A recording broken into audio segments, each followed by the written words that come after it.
Thank you so much for coming into the kitchen with Doodle and me. I am Lexi and today we are making gnocchi.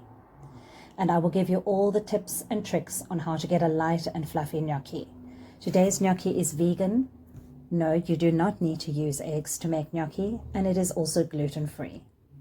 Take 4 potatoes and bake them. Do not boil, as this adds too much water into the dough, and you would then need to add more flour and will not end up with a gnocchi that is light and fluffy. Put the potatoes through a ricer. Do not mash. If you do not have a ricer, use a sieve. Don't skip this step, as it will definitely result in a light, fluffy gnocchi. 4 potatoes yielded 2 cups, to which I added 1 cup of flour. This will make enough for 2 people. If you are making for 4, use 8 potatoes, which will yield 4 cups, and use 2 cups of flour. I will put this all in detail on my Facebook blog. Today I use gluten-free flour, but you can use normal flour, self-raising flour, 00, definitely not bread flour, as it will make the gnocchi too heavy. So mix together until the flour is incorporated. You do not need to knead the dough. Just get the flour and the potatoes well incorporated together.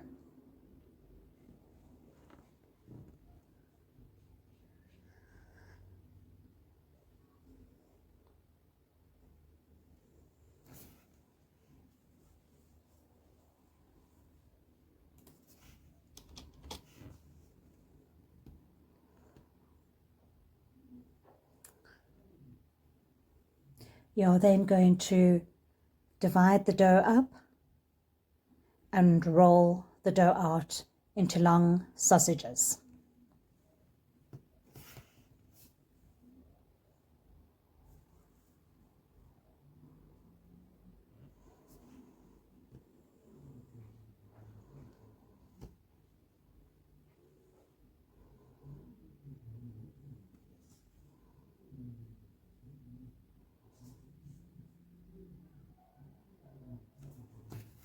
Traditionally, you would use a gnocchi board, but if you do not have one, this is okay. You can use the back of a fork, or you can quite simply poke a finger in the dough, which makes a little well.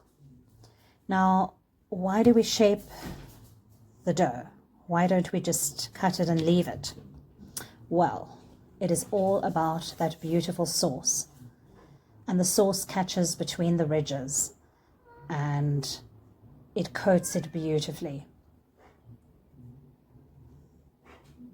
So here you can see a little bit of shaping of the gnocchi on a traditional board.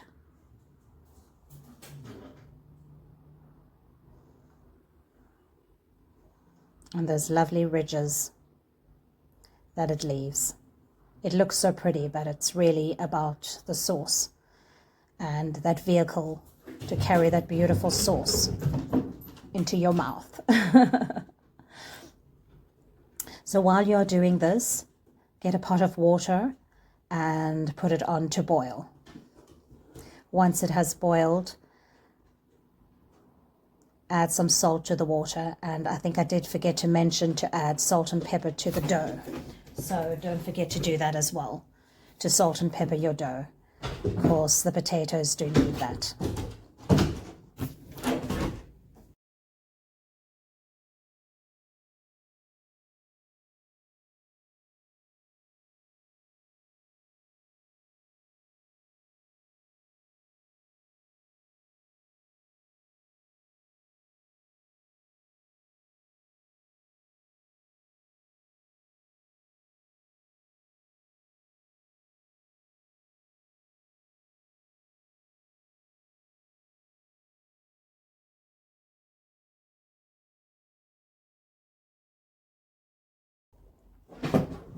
So how do you know when your gnocchi is done?